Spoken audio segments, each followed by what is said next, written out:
हर एक मास उतने 10 से मल्टीप्लाई हो जाएगा, या फिर जो भी मास में इधर वाला मास मैंने लिया, इधर वाला मास मैंने लिया, उधर किसी और दूसरे बाजार में जाके मास लिया, हर एक मास में वो 10 मल्टीप्लाई हो जाए, तो ये 10 हमेशा कांस्टेंट है। So hello and welcome back to physics. आज हमें करने क्वेश्चंस ग्रेविटेशन वाले चैप्टर से रिलेटेड, या फिर हमने जो इस ग्रेविटेशन चैप्टर में पढ़ा है ना, अभी तक क्या क्या पढ़ा है।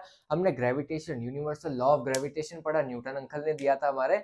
और हमने पढ़ा उसमें कि उसके फैक्टर्स क्या क्या होते हैं, मास पे डिपेंड करता है, उसके डिस्टेंस के बीच में डिपेंड करता है। फिर हमने एक्सेलरेशन ड्यू टू ग्रेविटी पढ़ा, फिर हमने ग्रेविटी पढ़ा। ग्रेविटी एक तरीके का फोर्स होता है ना, जो एक बड़ा वाला मास किसी छोटे वाले मास पे लगाता है as per universal law of gravitation, है ना।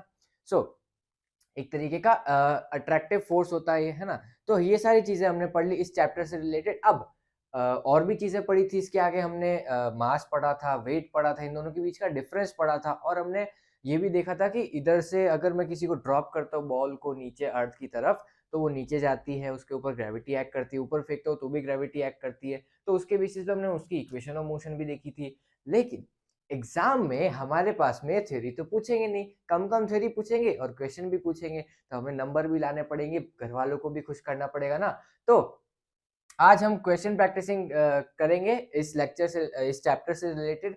जो भी हमने अभी तक पढ़ा है, हमने क्या क्या पढ़ा, यूनिवर्सल लॉ ऑफ ग्रेविटेशन, हमने पढ़ा ग्रेविटी, हमने पढ़ा एक्सेलरेशन ड्यू टू ग्रेविटी, हमने इक्वेशंस ऑफ मोशन ग्रेविटी की वजह से पढ़ी, और हमने मास और वेट के बीच का डिफरेंस पढ़ा है। हमने फ्री फॉल, अभी थोड़ी देर में बताऊंगा मैं आपको फ्री फॉल क्या होता है। फिर हमने वेरिएशन पढ़ा जी का, शेप ऑफ अर्थ की वजह से। ये सारी चीजें हमने पिछले 2 लेक्चर्स में कवर अप करी, है ना। सो अब हम देखते हैं क्वेश्चन प्रैक्टिसिंग, या फिर हम करते हैं क्वेश्चन प्रैक्टिसिंग इस पिछले वाले लेक्चर से के टॉपिक से रिलेटेड, है ना। सो अभी तक ये सारी चीजें हो गई। स्टार्ट करते हैं मैं क्वेश्चन प्रैक्टिसिंग वाले लेक्चर से। अगर किसी ने पिछले वाले लेक्चर्स नहीं देखे हैं तो I recommend you to see that, to watch them. यहाँ पे आई कार्ड पे क्लिक करके आप वो प्लेलिस्ट पे देख सकते हो, कोई प्रमोशन वगैरह नहीं है, आप ही के काम आएगा, है ना। सो यहाँ पे आप आई कार्ड पे क्लिक करके आप वो लेक्चर्स देख सकते हो। 2 लेक्चर्स अभी तक आए हैं ग्रेविटेशन से रिलेटेड। इसके बाद में अभी हम क्वेश्चन प्रैक्टिसिंग लेक्चर कर रहे हैं। इसके बाद में हम हमारा फ्लूइड वाला पार्ट चालू करेंगे, एक लेक्चर में शायद वो भी हो जाएगा। उसके बाद में फ्लूइड वाले से रिलेटेड क्वेश्चन प्रैक्टिसिंग। तो इसके बाद में मेजरली या तो 2 लेक्चर और आएंगे या फिर 3 लेक्चर और आएंगे इस चैप्टर से रिलेटेड। उसके बाद में हम एक नया चैप्टर चालू करेंगे, that is work energy power. ठीक है, सो स्टार्ट करते हैं हमारे लेक्चर से। ये तो बहुत सारी रामायण हो गई लेक्चर से रिलेटेड या फिर चैप्टर से रिलेटेड, कोर्स से रिलेटेड। स्टार्ट करते हैं हमारे क्वेश्चन प्रैक्टिसिंग लेक्चर से। 8 क्वेश्चंस लेके आया हूं मैं, कुछ कुछ एनसीईआरटी के हैं, कुछ कुछ एनसीईआरटी एग्जाम्पलर के हैं। स्टार्टिंग से करते हैं, सारी चीजें आराम से समझ में आ जाएगी, ठीक है। और कुछ कुछ क्वेश्चन के जरिए मैं पिछले वाले टॉपिक्स भी समझाऊंगा आपको, ठीक है। और कुछ कुछ शॉर्ट ट्रिक्स भी बता देंगे, है ना। सो स्टार्ट करते हैं। सबसे पहला क्वेश्चन है मेरे पास में कि two objects of different masses falling, two objects of different masses falling from the earth's surface या फिर falling from above of the earth's surface can, sorry, would, two objects of different masses falling towards the surface of the earth would, 4 options दे रखे हैं मेरे पास में। पहला है have some velocity at have same velocity at any instant। B option है मेरे पास में have different accelerations। और सी है मेरे पास में experience force of same magnitude। D option है मेरे पास में undergo a change in inertia। 4 option से, चारों को एक एक करके एलिमिनेट करते हैं। पहले वाले लेक्चर्स आपने देखे तो हम आपको पता होगा कि हम एमसीक्यू क्वेश्चन कैसे करते हैं, ठीक है। सो एक एक करके एलिमिनेट करते हैं। सबसे पहला ऑप्शन देखो कि have same velocities at any instant. अब चलो, ये तो मेरे को पता है कि ए वाला ऑप्शन ही करेक्ट है, जैसे सामने से दिख रहा है कि ये वाला ऑप्शन ही करेक्ट होगा, सेम वेलोसिटी होगी क्योंकि एक्सेलरेशन सेम होता है ना। सो देखते हैं हम, चलो पीछे से स्टार्ट करते हैं। लास्ट वाला ऑप्शन देखो, velocity sorry undergoes a change in inertia, inertia में चेंज आएगा। अब 2 ऑब्जेक्ट यहाँ पे नीचे गिर रहे हैं, मैं कुछ कुछ गिरा के बताता हूँ आपको। ये चार्जर है और स्पीकर है ना, तो दोनों को ऑब्जेक्ट को गिराया मैंने, दोनों ऑब्जेक्ट को गिराया तो क्या हो रहा है ना, तो क्या हो रहा है, दोनों ऑब्जेक्ट गिर रहे हैं। सिंपल सी बात है भैया, क्या पूछ रहे हो आप, है ना। सो हमें ऑप्शन क्या बोल रहा है कि undergoes a change in inertia. अब इनर्शिया में चेंज आएगा, इनर्शिया किस पे डिपेंड करता है, मास पे डिपेंड करता है ना। जिसका मास ज्यादा उसका इनर्शिया ज्यादा, है ना। तो मास पे डिपेंड कर रहा है इनर्शिया, तो मास चेंज होगा तो इनर्शिया चेंज होगा। अब मास चेंज नहीं हो रहा है तो इनर्शिया चेंज कैसे होगा? तो इस कंडीशन में मास चेंज ही नहीं हो सकता ना, हम भाई नीचे से ऊपर से नीचे ड्रॉप कर रहे हैं बस, उसमें कौन सा मास का चेंज होगा, है ना? तो मास चेंज नहीं हो रहा तो इनर्शिया भी चेंज नहीं हो सकता। तो लास्ट वाला ऑप्शन तो गलत ही है भैया, आप तो साइंस को ही नकार रहे हो, है ना? सो लास्ट वाला ऑप्शन हटा दो। सेकंड लास्ट देखो, experience force of same magnitude, force of same magnitude. अब ये ऑप्शन आपको थोड़ा सा कंफ्यूज कर सकता है। कैसे? मैंने बोला कि ये ऑब्जेक्ट्स दोनों साथ साथ में गिरे, है ना? पिछले लेक्चर में हमने ये भी देखा था कि दोनों साथ साथ में ड्रॉप करते हैं, और एयर रेजिस्टेंस वाला वो आपको वीडियो देखा होगा ना आपने कि एयर हटा दो वैक्यूम तो वो दोनों फेदर और बॉल दोनों साथ में गिरते हैं। लेकिन इसमें आप कंफ्यूज हो सकते हो कि दोनों साथ में गिर रहे हैं तो दोनों के ऊपर फोर्स भी सेम होगा। अब देखो ध्यान से,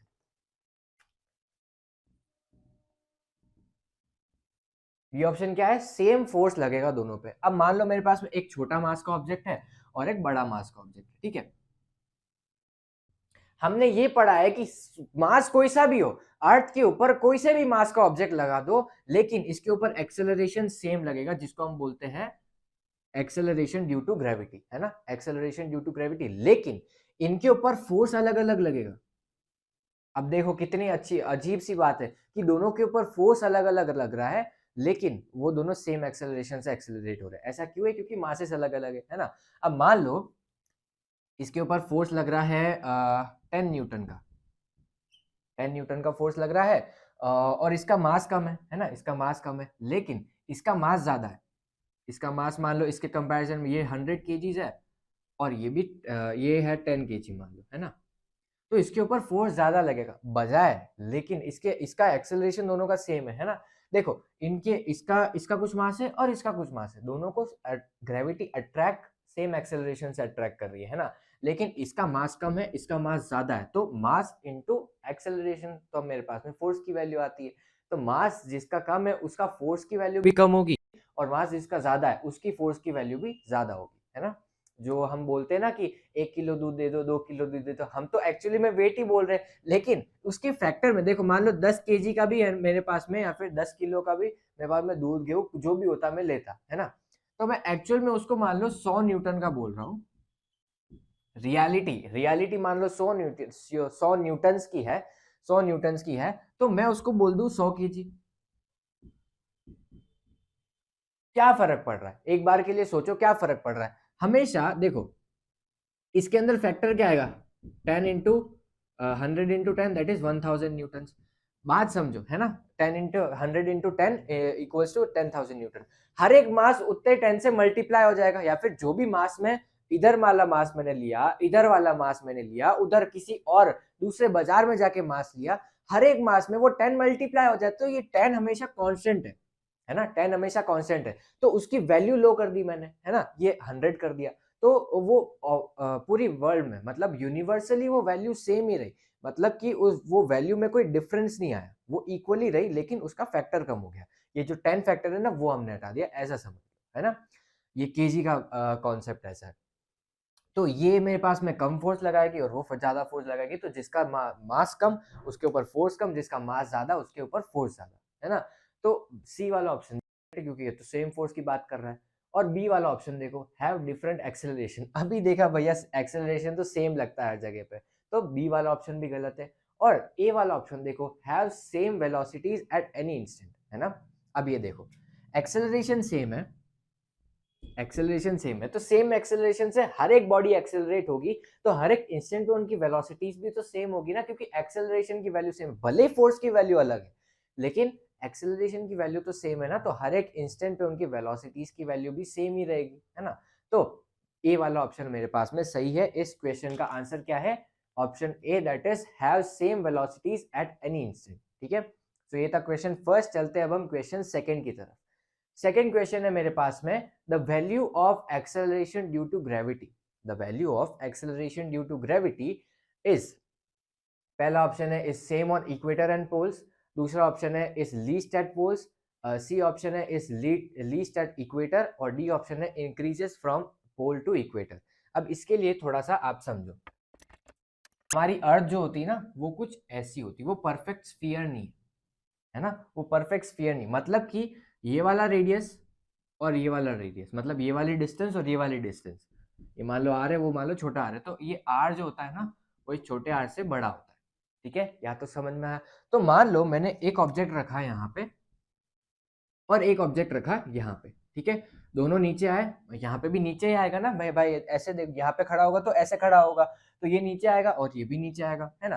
तो इधर एक्सेलरेशन ड्यू टू ग्रेविटी, मतलब ए जी की वैल्यू और इधर जी की वैल्यू, इधर जी की वैल्यू और उधर जी की वैल्यू, जी की वैल्यू कैसे निकालते, G equals to G M upon R square. ठीक है, मास कांस्टेंट है, जी कांस्टेंट है ना, ये तो कांस्टेंट है क्योंकि अर्थ के अंदर ही कैलकुलेट कर रहे हैं हम सारी चीजें, भले उधर जाओ मास तो अर्थ तो सेम ही रहेगा।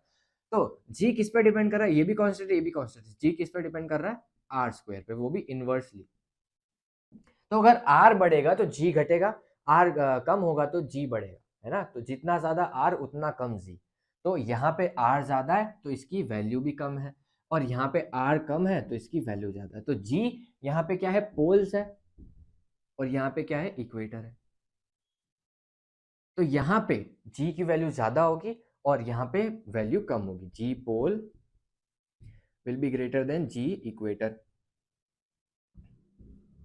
तो अगर मैं सेम मास को मल्टीप्लाई कर दूं, यहाँ पे बात तो वही रहेगी ना, अगर मैं सेम मास को मल्टीप्लाई कर दूं, यहाँ पे एक सेम मास का ऑब्जेक्ट, यहाँ पे भी सेम मास का ऑब्जेक्ट, ठीक है, मास सेम है ना, तो यहाँ पे एक्सेलरेशन ड्यू टू ग्रेविटी की वजह से दोनों, यहाँ पे ज्यादा यहाँ पे कम है ना, तो यहाँ पे इसका वेट, ये mg क्या होता है, वेट होता है ना। तो सो आगे थोड़ा सा मैस्ड हो गया था, हमारा लास्ट कंक्लूजन ये निकला है कि weight on pole is greater than weight on equator, है ना। हमारा वेट ज़्यादा आएगा पोल पे और इक्वेटर पे कम आएगा, क्योंकि डिस्टेंस ज़्यादा है इक्वेटर पे और डिस्टेंस कम है पोल पे, है ना। तो हमारा ये ऑब्जर्वेशन आया अभी तक कि हमारा वेट पोल पे ज़्यादा होगा और इक्वेटर पे कम होगा। इसका एक बहुत अच्छा या फिर एक बहुत ही अच्छा एप्लीकेशन, और ऐसा कह सकते हो कि हमें लोग पागल बना सकते हैं कि मान लो कुछ मैंने चीज़ खरीदी, कुछ ऐसी कीमती चीज़ खरीदी जो ऐसे वेट में मेजर होती है, जैसे मैंने सोना खरीदा, है ना। जैसे मैंने सोना खरीदा और मैंने इक्वेटर से सोना खरीदा और मैंने जाके बेचा, पोल पे जाके बेचा, है ना। पोल पे जाके बेचा तो क्या हुआ, है ना, क्या हुआ, ध्यान से सुनो, देखो, इक्वेटर पे वेट कम है ना, इक्वेटर पे वेट कम है, तो मैंने कम वेट का जो भी वैल्यू अमाउंट आया उसका पे कर दिया, और पोल पे जाके बेचा तो पोल पे रेट बढ़ी, मतलब पोल पे क्या हुआ, वेट बढ़ गया, है ना। तो वेट बढ़ा, लेकिन मैंने प्राइस तो कम वेट का दिया था, लेकिन वेट बढ़ गया और वहाँ पे रेट तो वही है ना। तो मैंने पोल पे जाके बेचा तो मैंने कम वेट का पैसा देके ज़्यादा वेट का अमाउंट उतना ही है ना, मास उतना ही है, लेकिन वहाँ पे पोल पे वेट बढ़ गया, इस वजह से मेरे पास में ज़्यादा अमाउंट आएगा या फिर ज़्यादा पैसा आ जाएगा, लोगों को पागल बना के, है ना। तो ऐसा कर सकते हैं। तो कंटिन्यू करते हैं वीडियो को, मैंने पिछले लेक्चर में नहीं किया था, है ना। फ्री फॉल क्या होता है, कुछ नहीं है, इस ऑब्जेक्ट को पकड़ा और नीचे फेंक दिया, इस ऑब्जेक्ट को पकड़ा और नीचे फेंक दिया, इसको बोलते हैं हम फ्री फॉल, है ना, इसको बोलते हैं हम फ्री फॉल। अब वेटलेसनेस क्या होती है, वेटलेसनेस क्या होती है उसको मैं बताता हूँ आपको। फ्री फॉल तो समझ में आ गया ना, कुछ नहीं है, ज्यादा कुछ टेंशन लेने की बात नहीं है। फ्री फॉल कुछ नहीं है, इसको ड्रॉप कर दिया वो फ्री फॉल है, under the action of gravity when an object falls without any external force, है ना, without any external force an object falls under the action of gravity या फिर under the action of the gravity of the earth, this is known as free fall. या फिर कोई भी planet पे मान लो, तो ये होता है फ्री फॉल मेरे पास में। और वेटलेसनेस क्या होता है, जब आपको वेट फील नहीं होता, वेट फील नहीं होता। वेट फील कब नहीं होगा, वेट फील कब नहीं होगा, देखो, मान लो मैं यहाँ पे खड़ा हूँ, मान लो मैं यहाँ पे खड़ा हूँ, मैं खुद को एक बक्से में बंद कर देता हूँ, मैं खुद को एक बक्से में बंद कर देता हूँ, और मैं क्या करता हूँ, उस बक्से को बहुत ही ऊपर बिल्डिंग पे जाके 100, 150, 200 फ्लोर वाली या फिर बुर्ज खलीफा से जाके मैं खुद को फेंक देता हूँ, मैं खुद को फेंक देता हूँ। अब मुझे बाहर का इन्वायरमेंट नहीं दिख रहा है ना, थोड़ा सा सोचना, मुझे बाहर का इन्वायरमेंट बिल्कुल भी नहीं दिख रहा है ना, तो मुझे क्या लगेगा, मुझे क्या लगेगा, मैं फोर्स कैसे फील कर रहा हूँ, ये ग्राउंड मेरी तरफ एक पुश कर रहा है, ग्राउंड भी मेरी तरफ एक पुश कर रहा है मुझे, ताकि, तो मुझे एक फोर्स फील हो रहा है ना, तो मुझे एक फोर्स फील हो रहा है, ताकि, तो मुझे एक वेट फील हो रहा है ना, वेट फील हो रहा है, वेट इज अ फीलिंग, है ना। तो वेटलेसनेस क्या होता है, जब मुझे वेट नहीं फील होगा, तो मैं जब उसको बॉक्स, मैं खुद को एक बॉक्स में बंद करूंगा ना, तो मैं और जब मैं खुद को ड्रॉप करूंगा नीचे, तो मुझे वेटलेस फील होगा। वेटलेस फील क्यों होगा, क्योंकि आजू बाजू वाली सराउंडिंग मेरे को दिख ही नहीं रही, है ना। तो मेरे को ऐसा लग रहा है कि मेरे ऊपर फोर्स लगाने वाला कोई नहीं है ना, मेरे ऊपर कोई फोर्स लगाने वाला नहीं है, तो मुझे ऐसा लगेगा कि मेरा वेट जीरो हो गया। ठीक है, तो ये होता है वेटलेसनेस की कंडीशन, जिसमें हमें ऐसा लगता है या फिर फील होता है कि मेरा वेट जीरो हो गया है। ठीक है, या फिर स्पेस पे जाओगे तो भी आप वेटलेस ही फील करते हो, है ना। So weightlessness is just a condition. ठीक है, सो ये था मेरे पास में आंसर सेकंड। चलते हैं अब हम आंसर थर्ड की तरफ। आंसर थर्ड है मेरे पास में, how does the force of gravitation between two objects change when the distance between them is reduced to half. ठीक है, कैसे डिस्टेंस चेंज, कैसे फोर्स ऑफ ग्रेविटेशन इफेक्ट होता है जब मैं डिस्टेंस चेंज कर देता हूँ हाफ से, मतलब हाफ डिस्टेंस कर देता हूँ। मान लो मेरे पास में एक मास है m और मेरे पास में दूसरा मास है, और मान लो दूसरा है। ठीक है, कोई भी दूसरा m, कोई भी मास होगा, यहाँ पे m1 मान लो, यहाँ पे m2 मान लो। ठीक है, आप खुश रहो, है ना। और यहाँ के बीच की डिस्टेंस है r अभी के लिए। पहला केस क्या है, केस फर्स्ट। केस फर्स्ट कुछ ऐसा है। केस सेकंड में मैंने क्या किया, मासेस को तो सेम रखा, लेकिन मासेस को तो सेम रखा, लेकिन ये m1 मास और ये m2 मास, लेकिन जो डिस्टेंस थी ना वो मैंने कर दी r/2। r/2 कर दी, मतलब पहले r थी और दूसरी कंडीशन में मैंने उसकी डिस्टेंस हाफ कर दी, आधी कर दी, है ना। तो मेरे को क्या करना है, यहाँ पे मान लो फोर्स की वैल्यू कुछ है F1। ठीक है, और यहाँ पे कुछ फोर्स की वैल्यू आई F2। ठीक है, यहाँ पे F मान लो, है ना। तो मुझे कंपैरिजन करना है यहाँ का फोर्स इसके कंपैरिजन में कितना होगा। ठीक है, कौन सा, फोर्स ऑफ ग्रेविटेशन। अब मान लो मेरे को इसके कंपैरिजन करना है, तो पहले मैं इसकी यूनिवर्सल लॉ ऑफ ग्रेविटेशन से फोर्स की वैल्यू निकालता हूँ। तो इधर वैल्यू क्या आएगी, देखो बताओ, आपको पता होगी ना, बहुत होशियार हो आप तो। क्या होगी, G m1 m2 upon r²। ये होगी मेरे पास में पहली इक्वेशन। ठीक है, अब उधर निकाल दो, क्या होगी यहाँ पे F2 या फिर F' मान लो, ये ज्यादा अच्छा लगता है। F' क्या होगी, G m1 m2, मास तो सेम है लेकिन r को मैंने चेंज कर दिया। क्या होगी, G m1 m2 upon r/4, मतलब r²/4। ये ऊपर गया, क्या होगा, 4G m1 m2 upon r²। अब बताओ भैया ये किसकी वैल्यू है, f की वैल्यू। F' कितना होगा, 4f। तो 4 टाइम्स हो जाएगा, अगर मैं डिस्टेंस को कम करूंगा, आधा कर दूंगा, तो फोर्स 4 टाइम्स इंक्रीज हो जाएगा। ठीक है, तो यही था मेरे पास में आंसर थर्ड, सिंपल सा था। चलते हैं अब हम आंसर फोर्थ की तरफ।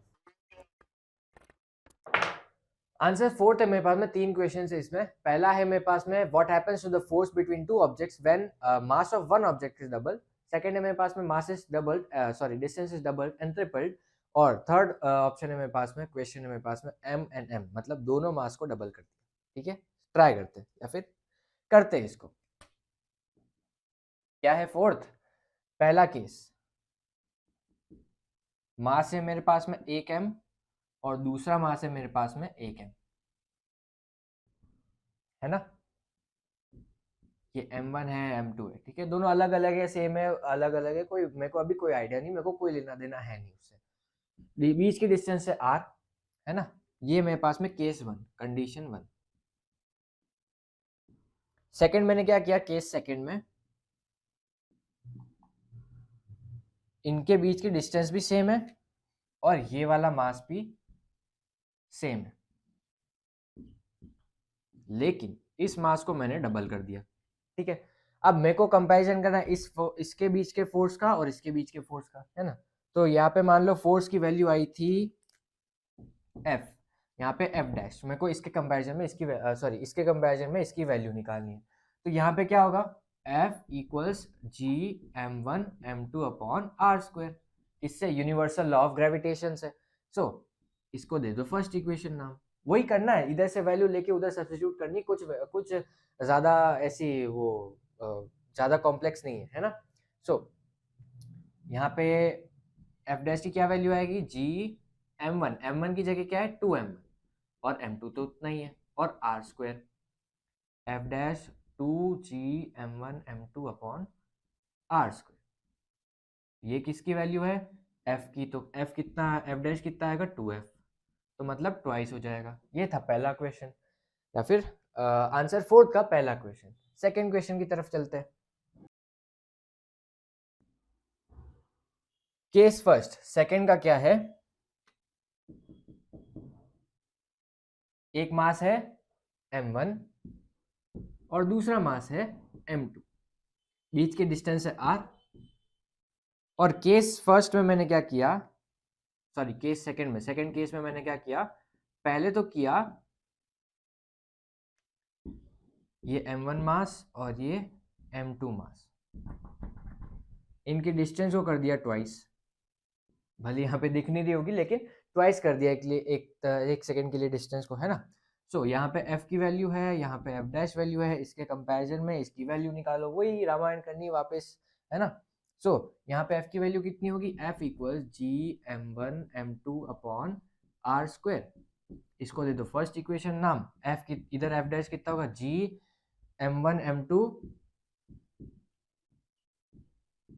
अपॉन r कितना है यहाँ पे, ट्वाइस हो गया ना, तो 2r है, तो यहाँ पे होगा 1/4 जी m1 m2 upon r square, 2 का स्क्वायर 4 हो गया, तो ये कितना है f, और इधर लिख दो f/4, मतलब 4 टाइम्स डिक्रीज हो जाएगा, 1/4 टाइम्स हो जाएगा पहले वाले के कंपेयर में। और दूसरे में क्या किया है, इसको थ्राइस कर दिया है, तो थ्राइस में क्या होगा, वही एफ डैश इक्वल जी m1 m2, कुछ नहीं है, वैल्यूज सेम है, बस चेंज है या फिर डिजिट्स चेंज कर दी बस, बाकी सारी चीजें सेम। यहाँ पे 1/9 जी m1 m2 upon r square, तो ये कितना होगा, f डैश इक्वल्स f/9, है ना। तो ये इसकी फोर्स की वैल्यू हो गई सेकेंड वाले के सेकेंड का, है ना। तो अगले पे चलते हैं, लास्ट वाले पे, इस क्वेश्चन के लास्ट पे।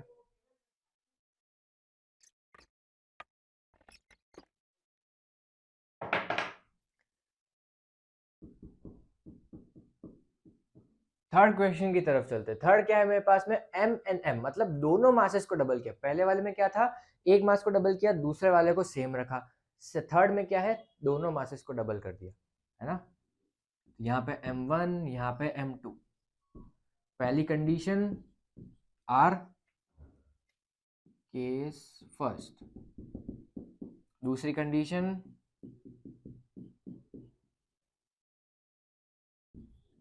m1 m2, यहाँ के बीच के डिस्टेंस से, लेकिन मासेस डबल, और इधर f की वैल्यू कितनी आएगी, यहाँ पे f है, यहाँ पे f डैश है, f की वैल्यू कितनी, g m1 m2 upon r square, f dash की वैल्यू कितनी, g 2m1 2m2 upon r square, तो ये कितना होगा 4, 2 इंटू 2 4, बाकी का g m1 m2 upon r square, f dash की वैल्यू ये कितना है, फर्स्ट इक्वेशन से f डैश इक्वल्स 4f, वापस से 4 टाइम्स आया, ठीक है। तो ये 4 टाइम्स हो जाएगा, तो ये था मेरे पास में क्वेश्चन 4 या फिर आंसर 4, बहुत सिंपल सा था, खाली वैल्यूज अलग अलग देके कंफ्यूज कर रहा था, तो उससे भी हो गया, है ना। ज्यादा कुछ टेंशन वाली बात नहीं है, आराम से हो जाएगा। चलते हैं अब हम आंसर फिफ्थ की तरफ, या फिर क्वेश्चन फिफ्थ की तरफ। फिफ्थ है मेरे पास में, मेरे को एक रिलेशन दे रखा है कुछ इस तरीके का कि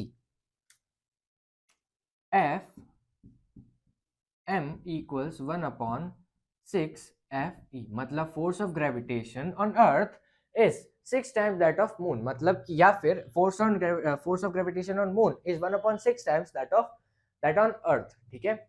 मतलब बोल क्या रहा है, हिंदी में भी समझा देता हूँ कि अर्थ पे जो ग्रेविटेशनल फोर्स लग रहा है वो मून के कंपैरिजन में 6 टाइम्स है, मून पे जो जितना है उसका 6 गुना कर दो तो अर्थ का ग्रेविटेशन फोर्स आएगा। तो ये कंडीशन मेरे पास में दे रखी है, मुझे क्या करना है, एफ एम निकालना है और एफ ई निकालना है। मुझे मास दे रखा है 10 kg का, ठीक है, मुझे मास दे रखा है 10 kg का, इस ऑब्जेक्ट के ऊपर ये ऐसा ऐसा कुछ कंडीशन है, तो मुझे एफ एम निकालना है और एफ ई निकालना है इस मास के लिए। तो एक कंडीशन ये है या फिर एक सोल्यूशन ये है कि सारे मासेस की वैल्यू लिखो, किसकी, अर्थ के मास की वैल्यू लिखो, अर्थ के रेडियस की वैल्यू लिखो, और फिर मैं ग्रेविटेशनल कांस्टेंट की वैल्यू लिखो, उस पूरे फ्रैक्शन को सॉल्व करो, फिर मास से मल्टीप्लाई करो इस 10 kg मास से और फिर वैल्यू निकालो। और एक कंडीशन ये है कि इसको डायरेक्ट 9.8 से मल्टीप्लाई कर दो।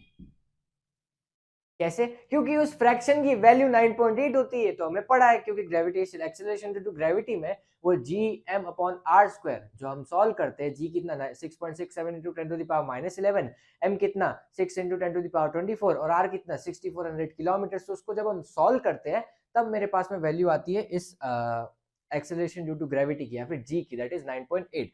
तो डायरेक्टली उसको मल्टीप्लाई कर दो ना, m into g, ये m है और ये g है, तो कितना आएगा 98 न्यूटन्स। और वो ये मेरे पास में ऐसा कुछ दे रखा है, एफ ई तो आ गया, एफ एम निकाल दो। एफ एम कितना आएगा 1/6 एफ ई है ना, तो कर दो F M equals 1/6। F E कितना है 98, इसको सॉल्व करेंगे तो 138 6.33 न्यूटन। तो ये आएगा आंसर। एफ ई कितना 98 न्यूटन और एफ एम कितना 16.33 न्यूटन। ठीक है, सो ये था मेरे पास में क्वेश्चन 5th का आंसर। अब हम चलते हैं क्वेश्चन 7th की तरफ, सॉरी 6th की तरफ। क्वेश्चन 6th है मेरे पास में, एक बॉल को मैंने वर्टिकली ऊपर फेंका, तो मुझे ये निकालना है या फिर ये वैल्यूज निकालनी है हाइट की और टाइम कितना लगा उसको ऊपर जाके वापस नीचे आने में। हमें इनिशियल वेलोसिटी भी दे रखी। देखो क्या है, यहाँ पे मान लो ये बॉल थी या फिर जो भी स्टोन था, जो भी चीज थी, मैंने उसको ऊपर फेंका। ठीक है, मैंने उसको ऊपर फेंका। यहाँ पे इनिशियल वेलोसिटी कितनी है 49 मीटर्स पर सेकेंड। ठीक है, ऊपर फेंका तो ऊपर, इसके ऊपर एक counter acceleration due to gravity लगेगा। मतलब कि ऊपर फेंका तो इसके ऊपर फोर्स किधर लग रहा है, नीचे, तो ये इवेंचुअली एक पॉइंट पे आने के बाद में स्टॉप हो जाएगी, है ना। और इसके ऊपर जो फोर्स लग रहा है उसकी वैल्यू कितनी है, या फिर उसके फोर्स की वजह से जो एक्सेलरेशन लग रहा है, जिसकी वजह से उसकी वेलोसिटी कम हो रही है, उसकी वैल्यू कितनी है 9.8, है ना।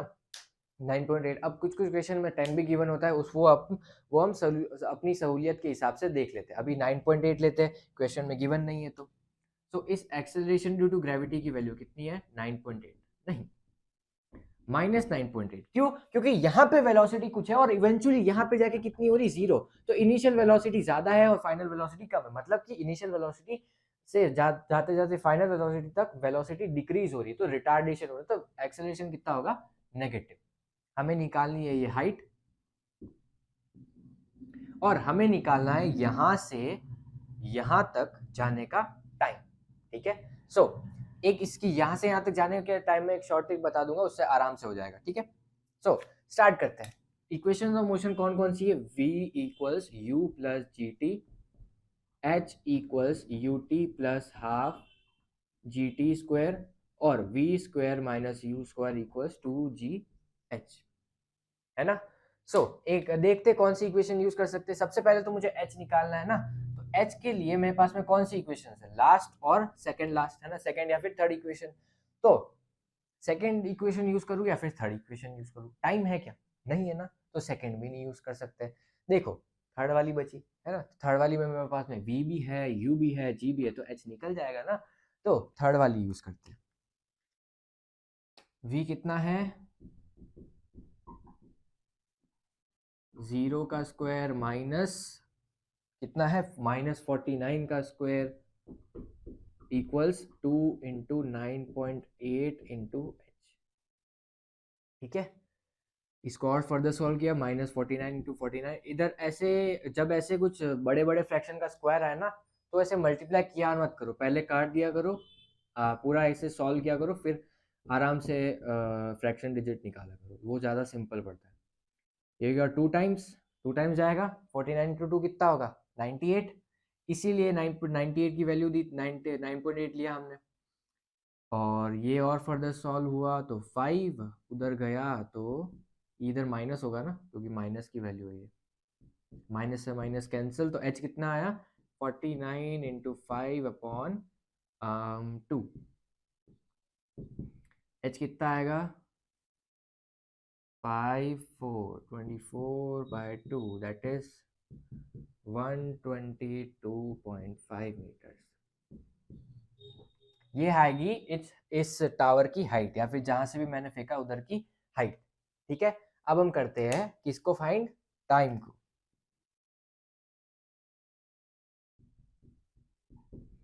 v equals u plus G T. Last वाले सेकंड वाली इक्वेशन भी यूज कर सकते हो, फर्स्ट वाली ज्यादा सिंपल लग रही है ना, तो उसी को यूज करते हैं। 0 इक्वल्स u कितना है -49, सॉरी 49, और g कितना है -9.8 इंटू टाइम। इसको उधर भेजा, प्लस का हो गया 49, 2 टाइम्स t इक्वल्स ये कितना होगा 5 सेकेंड। तो ये क्या आया, ये ऊपर जाने तक का, मतलब 49 से 0 तक वेलोसिटी होने तक का ये टाइम आया, और वहां पे आके स्टॉप हो गया, लेकिन ये वापस नीचे आएगा। तो हमें इक्वेशन में ये पूछा है कि find the time when it reaches the ground again. तो यहाँ से ऊपर गया कुछ टाइम लगा, यहाँ से वापस नीचे आया कुछ टाइम लगा, वो टोटल टाइम निकालना है। हमारे पास में क्या आया, ये 5 सेकेंड। तो नीचे वाला ये जो होगा ना, ये भी 5 सेकेंड ही होगा। तो टोटल टाइम कितना होगा, देखो कैसे हुआ, देखो ध्यान से इधर इक्वेशन में देखो, बताता हूँ।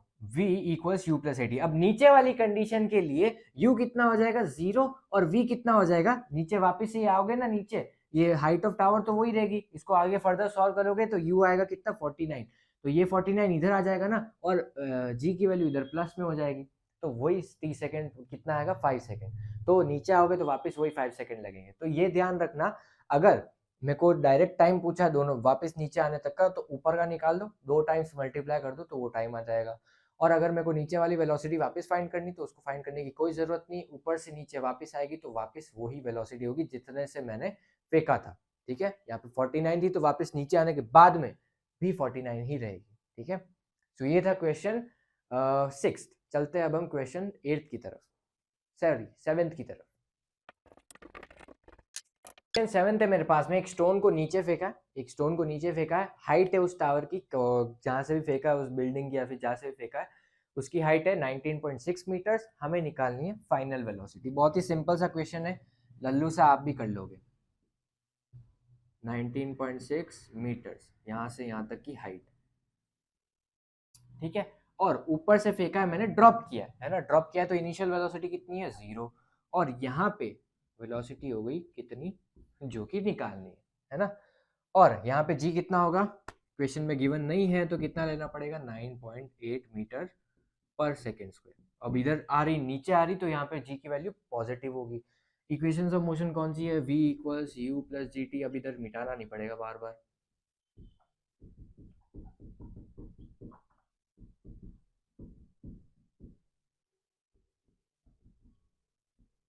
ये इक्वेशन ऑफ मोशन कौन सी यूज करें, फर्स्ट वाली कर लो भैया डायरेक्ट, है ना। नहीं नहीं नहीं नहीं नहीं जी, पहले फर्स्ट वाली इक्वेशन हम यूज नहीं कर सकते, हमें यूज करनी पड़ेगी थर्ड वाली इक्वेशन, क्योंकि हमारे पास में टाइम गिवन नहीं है ना, टाइम गिवन नहीं है। सेकंड वाली में तो वी आ ही नहीं रहा, तो वी तो सेकंड वाली तो यूज ही नहीं कर सकते, बची फर्स्ट और सेकंड, फर्स्ट और थर्ड। फर्स्ट वाली में टाइम है, तो टाइम मेरे पास में गिवन ही नहीं है, तो टाइम यूज ही नहीं कर सकते, थर्ड वाली यूज करनी पड़ेगी। क्या है, V square minus U square equals 2gh। क्या है, यूजिंग, थोड़ा मेकअप कर लेते हैं, using third equation of motion. v निकालना है, u कितना है 0 इक्वल्स 2 इंटू जी कितना है 9.8 इंटू 19.6 मीटर्स। v g की वैल्यू, सॉरी h की वैल्यू, v स्क्वायर कितना आया 2 इंटू 9.8 इंटू 19.6। अब इसको और फर्दर सॉल्व करेंगे तो रूट में आएगा 2 इंटू 9.8 इंटू 9.6। अब ऐसा कर सकते हो आपकी इसको वो लॉन्ग डिवीजन मेथड से इसकी वैल्यू निकालो रूट की, लेकिन थोड़ा सा सिंपल करने की कोशिश। 2 10 के पैर है, बाहर निकाल दो, ये तो आता है ना, 2 इंटू 9.8 सॉरी 98 इंटू 96 196। ठीक है, ये याद रखना 98 49 और 196, ये आपस में मल्टीपल है, 49 इंटू 2 करोगे 98 आ जाएगा, 98 इंटू 2 करोगे 196 आ जाएगा, है ना। देखो 1/10 2 इंटू 98 इंटू 2 इंटू 98, ये दोनों बाहर और ये दोनों बाहर, क्या आया 2 इंटू 98, v कितना आएगा 90 196 अपॉन 2, फाइनल कितना आया 19.6 मीटर्स पर सेकेंड स्क्वायर, सॉरी 19.6 मीटर्स। सो ये आई मेरे पास में 19.6 मीटर्स का मीटर कवर करने के बाद में वेलोसिटी कितनी आई 19.6 मीटर पर second square, height is equal to velocity, final velocity, है ना। सो ये मेरे पास में था क्वेश्चन 7 का आंसर। अब हम चलते हैं आज के लास्ट क्वेश्चन की तरफ, दैट इज क्वेश्चन 8, जो कि थोड़ा सा अच्छा है।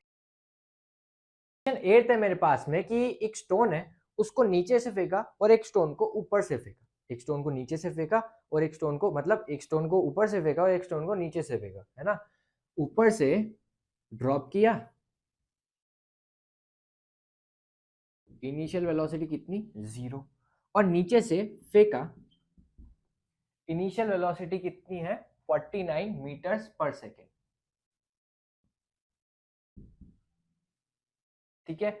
और टावर की सॉरी एक सेकेंड, 25 मीटर्स पर सेकेंड, 25 मीटर्स पर सेकेंड, और हाइट ऑफ टावर दे रखी कितनी है 100 मीटर्स, 100 मीटर्स।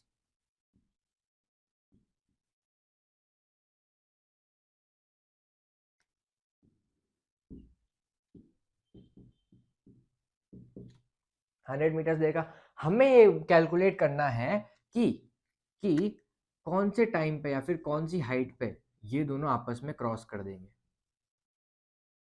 ठीक है, एक दोनों एक सेम पॉइंट पे आ जाएंगे।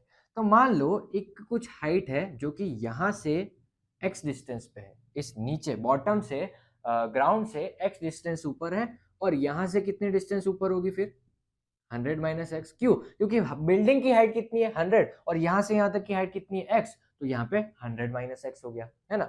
तो यहाँ पे इसको कुछ टाइम लगा होगा t ऊपर आने में, तो उसको भी सेम टाइम लगा होगा नीचे आने में, क्योंकि सेम टाइम इंटरवल में ही वो एक पॉइंट पे आके मिलेंगे ना। तो एक 5 सेकंड ये चला, 5 सेकंड ये चला, यहाँ पे मिल गए, है ना।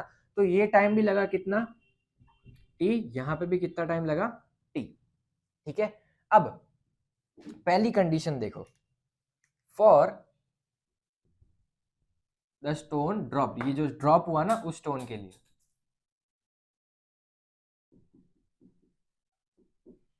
हम इस हाइट की वैल्यू निकालते हैं, हम इस हाइट की वैल्यू निकालते हैं, है ना, हमें हाइट ही निकालनी है।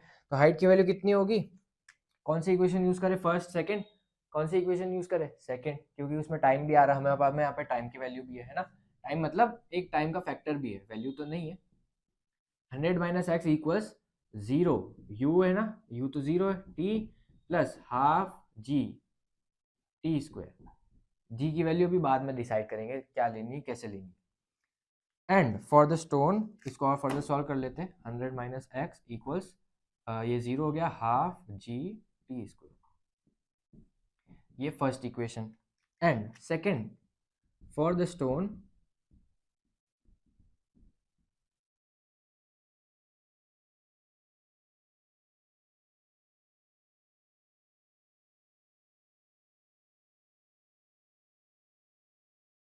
यही होगी शायद, for the stone thrown upward, vertically upwards,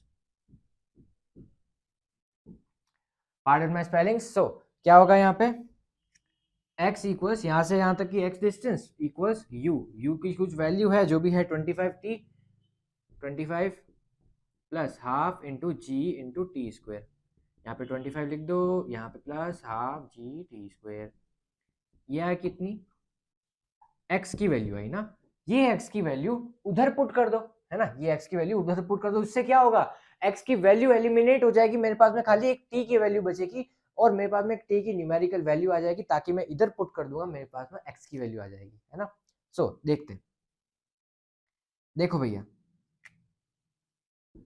100 minus x कितना है 25t plus half G T square equals half G T square, ये क्या होगा, इसमें अब आप ऐसा सोच रहे होगे कि भैया उधर गया ये तो एक प्लस का और जी टी स्क्वायर हो गया, मतलब एक प्लस का जी टी स्क्वायर और उधर जाएगा प्लस 25t, एक इक्वेशन क्वाड्रेटिक इक्वेशन बन जाएगी ना। लेकिन ध्यान से देखो, ध्यान से देखो, आपने एक चीज ऑब्जर्व नहीं की होगी कि यहाँ पे मैंने ड्रॉप किया है तो जी की वैल्यू प्लस लेंगे, ऊपर मैंने वर्टिकली प्रोजेक्ट किया है तो जी की वैल्यू माइनस लेंगे। तो यहाँ पे अपवर्ड में मेरे को वैल्यू माइनस लेनी पड़ेगी। ठीक है, अभी क्लियर हो गया। ये प्लस ये जी से जी कैंसिल, 100 इक्वल्स 25t। तो t कितना आया 25, sorry 100 upon 25, that is 4 seconds, that is 4 seconds. अब और आगे सॉल्व करते हैं, x की वैल्यू निकालनी है ना, कर दो भैया सॉल्व। यहाँ पे x इक्वल्स कितना है 25, 25 into 4 plus sorry minus half into G, अभी के लिए 10 ले लेते हैं ना, हमारी क्वेश्चन ही करना है हमें। तो 4 का स्क्वायर 4 इंटू 4, ये हो जाएगा 2, ये 10 है ना, ये 10 है, 10 इंटू 4 इंटू 2 दैट इज 80। तो 100 माइनस 80, एक्स कितना आएगा 20 मीटर्स। तो 20 मीटर्स आया एक्स। तो यहाँ से ग्राउंड से यहाँ तक की डिस्टेंस कितनी होगी 20 मीटर्स, जब ये दोनों स्टोन्स मीट करेंगे या फिर एक दूसरे को क्रॉस करेंगे। तो ये था मेरे पास में थोड़ा सा अजीब सा क्वेश्चन था, इसमें माइनस एक फैक्टर था जो कि कंफ्यूजिंग था और ये थोड़ा बहुत टिपिकल था, है ना। सो ये था मेरे पास में आंसर 7, सॉरी आंसर 8। चलते हैं अब हम अगले लेक्चर की तरफ, अगले हफ्ते या फिर अगले थोड़े दिनों में मिलेंगे, है ना। ये था क्वेश्चन प्रैक्टिसिंग लेक्चर ग्रेविटेशन से रिलेटेड। अब हम चालू करेंगे फ्लूइड वाला लेक्चर या फिर फ्लूइड वाला सेक्शन। तब तक के लिए चलते हैं, बाय बाय।